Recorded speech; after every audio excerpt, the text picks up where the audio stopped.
May bagong ano tayo. May bagong mason.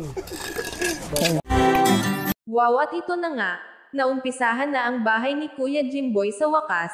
Jan Stop Vlog ang inyong ka-cute muli pong magbigay mixing reaction video at sana panoorin natin ang kabuuan sa vlog ni Sir Paul Pugong Biyahero at sa mga hindi pa nakasubscribe sa kanyang channel pa-subscribe po, salamat po ng marami. Maganda din ang plano ng bahay ni Kuya Jimboy at ito nga at nanaabala si Sir Paul sa mga trabahador pero marunong din pala siya.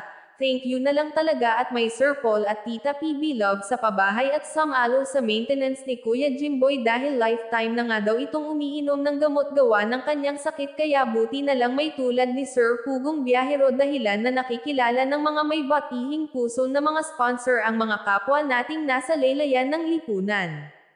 Kuya, patry nga ako maganyan. Oh, sarap. Ito, sir.